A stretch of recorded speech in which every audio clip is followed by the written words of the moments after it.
दोस्तों ये घटना भीमा कोरेगांव की है। इसका आज विश्लेषण करेंगे हम। डॉक्टर विवेक आर्य जी द्वारा हमें ये लेख प्राप्त हुआ था। पुणे के समीप भीमा कोरेगांव में एक स्मारक बना हुआ है। कहते हैं कि आज से 200 वर्ष पहले इसी स्थान पर बाजीराव पेशवा द्वितीय की फौज को अंग्रेजों की फौज ने हराया था। महाराष्ट्र में दलित कहलाने वाली महार जाति के सैनिकों ने अंग्रेजों की ओर से युद्ध में भाग लिया था। हम इस लेख में यह विश्लेषण करेंगे कि युद्ध का परिणाम क्या था और कौन इसका राजनीतिक लाभ उठा रहा है। दोस्तों आइए बात करते हैं। इतिहास में लड़ी गई अनेक लड़ाइयाँ या फिर कहें लड़ाइयों के समान ही यह युद्ध भी एक सामान्य युद्ध के रूप में दर्ज किया गया था। डॉक्टर अंबेडकर ने 1927 में कोरेगांव जाकर 200 वर्ष पहले हुए युद्ध को महार दलितों के ब्राह्मण पेशवा पर जीत के समान चर्चित करने का प्रयास किया था, जबकि यह युद्ध था विदेशी अंग्रेजों और भारतीय पेशवा के मध्य। इसे जातिगत युद्ध के रूप में प्रचलित करना किसी भी प्रकार से सही नहीं कहा जा सकता। अंग्रेजों की सेना में सभी वर्गों के सिपाही थे, उसमें महार रेजिमेंट के सिपाही भी शामिल थे। पेशवा की फौज में भी उसी प्रकार के सभी वर्गों के सिपाही थे, जिसमें अनेक मुस्लिम भी शामिल थे। युद्ध केवल व्यक्तियों के मध्य नहीं लड़ा जाता, युद्ध तो एक विचारधारा का दूसरी विचारधारा से होता है। फिर इस युद्ध को अत्याचारी ब्राह्मणों से पीड़ित महारों के संघर्ष गाथा के रूप में चित्रित करना सरासर गलत है, क्योंकि इस आधार पर तो 58 की क्रांति को भी आप सिख बनाम ब्राह्मण मंगल पांडे जैसे बिहार और उत्तर प्रदेश के सिपाही के रूप में चित्रित करेंगे। इस आधार पर तो आप दोनों विश्व युद्धों को भी अंग्रेजी और विजय नहीं अपितु भारतीय की विजय कहेंगे, क्योंकि दोनों विश्व युद्ध में पैदल चलने वाली टुकड़ियों में भारतीय सैनिक बहुत बड़ी संख्या में शामिल थे। इससे यही सिद्ध होता है कि यह एक प्रकार से पेशवाओं को ब्राह्मण होने के नाते अत्याचारी और महार को दलित होने के नाते पीड़ित दिखाने का एक असफल प्रयास मात्र था। अब हम यह विश्लेषण करेंगे कि वास्तव में कोरेगांव के युद्ध में क्या हुआ था। सत्य यह है कि कोरेगांव के युद्ध में अंग्रेजों को विजय नहीं मिली थी। जेम्स ग्रैंड डेफ नामक अंग्रेज अधिकारी एवं इतिहासकार लिखते हैं कि शाम को अंधेरा होने के बाद जितने भी घायल सैनिक थे उनको लेकर कप्तान सेंटेलन गांव से किसी प्रकार निकले और पूना की ओर चल पड़े।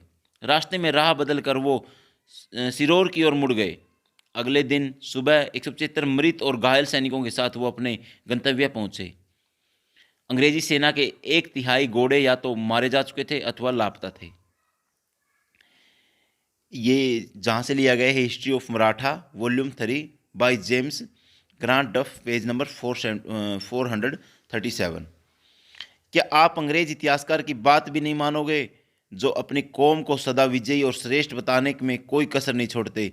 चलो हम मान भी लेते हैं कि अंग्रेजों को विजय मिली, तो इस युद्ध को हम दलित बनाम ब्राह्मण किस आधार पर मानेंगे? कोरेगांव युद्ध में एक भी महार सिपाही का नाम किसी सेना के बड़े पद पर लिखा नहीं मिलता। यह यही दर्शाता है कि महार सैनिक केवल पैदल सेना के सदस्य थे। आपको यह जानकर भी अचरज होगा कि कोरेगांव युद्ध को अंग्रेजों ने कभी अपनी विजय तक नहीं माना। महार सैनिकों ने युद्ध में अंग्रेजों की ओर से भाग लिया। इसका इनाम उन्हें आगे चलकर कैसे मिला, यह आगे जानेंगे। बहुत कम लोग इतिहास के इस तथ्य को जानते हैं कि महार सैनिकों या कहीं पर मराठा सेना के अभिन्न अंग थे। छत्रपति शिवाजी की सेना में महार बड़ी संख्या में ऊंचे पदों पर कार्यरत थे। शिवांक महार को उनकी वीरता से प्रभावित होकर शिवाजी के पुत्र राजाराम ने एक गांव तक भेंट किया था। शिवांक महार के पोते, जिसका नाम शिवांक महार था, ने भी 1797 में परशुराम भाऊ की निजाम के साथ हुए युद्ध में प्राण रक्षा की थी। नागनक महार ने मराठों के मुसलमानों के साथ हुए युद्ध में विराटगढ़ का किला जीता था, जिसके इनाम स्वरूप उसे सतारा का पाटिल बनाया गया था। बाजीराव पेशवा प्रथम की फौज में भी अनेक महार सैनिक कार्य करते थे। इससे यही सिद्ध हुआ कि अंग्रेजों की सेना के महार सैनिकों ने पेशवा की सेना के दलित महार सैनिकों के साथ युद्ध किया था। पेशवा माधवराव ने अपने राज्य में वैगार प्रथा पर 1770 में ही प्रतिबंध लगा दिया था। आप सभी जानते हैं कि बहुत काल तक अंग्रेज हमारे देश के दलितों को बेगार मानकर उन पर अत्याचार करते रहते थे। एक बार पेशवा के राज्य में किसी विवाद को लेकर ब्राह्मणों के ने महारों के विवाह करवाने से मना कर दिया।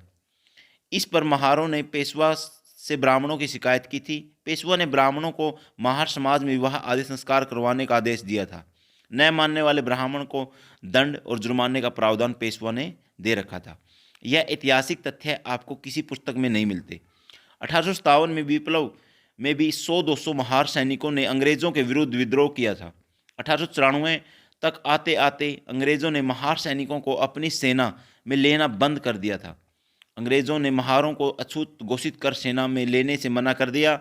बाबा वलंकर, जो स्वयं महार सैनिक थे, ने अंग्रेजों को पत्र लिखकर यह सिद्ध करने का प्रयास किया था कि महार क्षत्रिय है और शिवाजी के समय में क्षत्रिय के रूप में सेना में कार्य करते आए हैं, जबकि अंग्रेज महारों को क्षत्रिय न मानकर छूत मानते थे।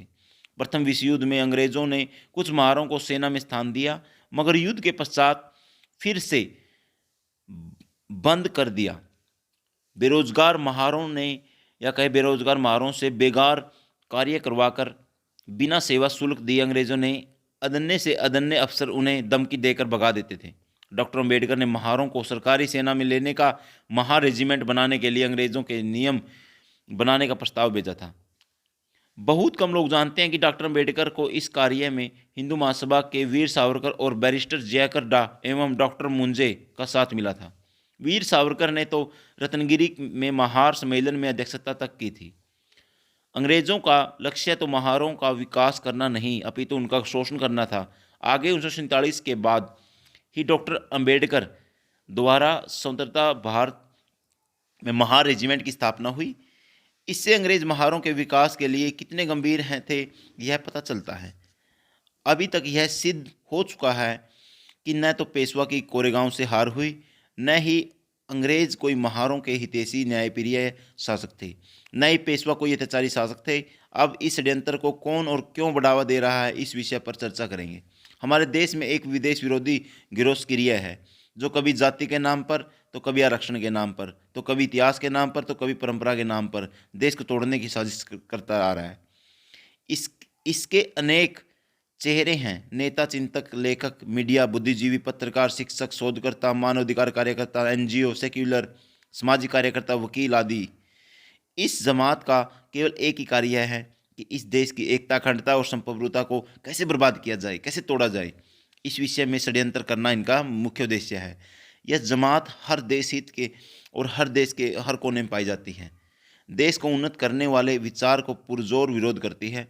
इस जमात की जड़ें बहुत गहरी हैं। आज़ादी से पहले यह अंग्रेजों द्वारा घोषित थी, आज यह विदेशी ताकतों, राजनीतिक पार्टियों द्वारा पोषित है। संघ विचारक वैद्य जी द्वारा इसका नामकरण ब्रेकिंग इंडिया ब्रिगेड यथार्थ रूप में किया गया है, जो अक्षरत सत्य है। अब आप देखिए, कोरेगांव को लेकर कुछ दंगों को मीडिया दलित बनाम हिंदू के रूप में चित्रित कर रहा है। क्या दलित समाज हिंदुओं का कोई भिन्न समाज है? दलित समाज तो हिंदू समाज का भिन्न अंग है। दलितों को हिंदू समाज से अलग करने के लिए ऐसा दर्शाया जाता है। यह कोई आज से नहीं हो रहा, बहुत कम लोगों को ज्ञात होगा। 1924 में कांग्रेस के कोकानाडा सेशन में मोहम्मद अली बंधु ने मंच पर सार्वजनिक रूप से उस समय वास कर रहे 6 करोड़ दलित हिंदुओं को आधा आधा हिंदुओं और मुसलमानों में विभाजित करने की मांग की थी। महात्मा गांधी ने इस पर कोई प्रतिक्रिया नहीं दी थी, जबकि उस काल के सबसे प्रभावशाली समाज सुधारक एवं नेता स्वामी सरदानंद ने मंच से ही दलित हिंदुओं को विभाजित करने की उनकी सोच पर मुंहतोड़ उत्तर दिया था। स्वामी सरदानंद ने उद्घोषणा की थी कि हिंदू समाज जाति रूप और जातिवाद रूपी समस्या का निराकरण कर रहा है और अपने प्रयासों से दलित हिंदुओं का उनका अधिकार दिलाकर रहेगा। 1947 के पश्चात जातिवाद को मिटाने के स्थान पर उसे और अधिक बढ़ावा दिया गया। यह बढ़ावा इसी जमात ने दिया। जब 2 भाइयों का आपस में विवाद होता तो तीसरा पंच बनकर लाभ उठाता। यह प्रसिद्ध लोकोक्ति है। आज भी यही हो रहा है। पहले जातिवाद को बढ़ावा दिया जा रहा है, फिर दलितों को, हिंदुओं को अलग अलग करने के लिए प्रेरित किया जा रहा है। दोस्तों, आप इस विषय को सीरियसली लें। हम इसमें एक एक पॉइंट पे इतिहासकारों के द्वारा बताए हुए विश्लेषण कर रहे हैं। क्या कोई दलित मुगलों की देन मैला ढोता है? नहीं। आज आपको प्राय सभी हिंदू भाई बिना जातिगत भेदभाव में एक साथ बैठकर शिक्षा ग्रहण करते, भोजन करते, व्यवसाय करते दिखेंगे। बड़े शहरों में तो जातिवाद लगभग समाप्त ही हो चुका है। एक आध अपवाद अगर है तो उसका निराकरण समाज में जातिवाद उन्मूलन का संदेश देकर किया जा सकता है, मगर दलित और सवर्ण के रूप में विभाजित कर जातिवाद का कभी निराकरण नहीं हो सकता। यह अटल सत्य है। दलित हिंदू अगर हिंदू समाज में अलग होगा तो उससे ये विदेशी ताकतें चने के समान चबा जाएंगी। एकता में शक्ति है, यह सर्वकालिक और व्यवहारिक सत्य है। दलित हिंदुओं को यह समझना होगा कि अपने निहित स्वार्थों के लिए भड़काया जा रहा है, जिससे हिंदू समाज की एकता भंग हो और विदेशी ताकतों को देश को अस्थिर करने का मौका मिले। आज हर हिंदू और अगर हम ईमानदारी से जातिवाद के विरुद्ध संघर्ष करने का दृढ़ संकल्प ले तो यह देश विरोधी जमात कभी अपने षड्यंत्र में सफल नहीं हो पाएगी। यही समय की मांग है और यही एकमात्र विकल्प है। अन्यथा भीमा कोरेगांव को लेकर हुई घटनाएं अगर अलग अलग रूप में देश से ही सामने आती रहेंगी। दोस्तों, ये आपको वीडियो या विषय कैसा लगा, इसके लिए आप कमेंट जरूर करें। धन्यवाद।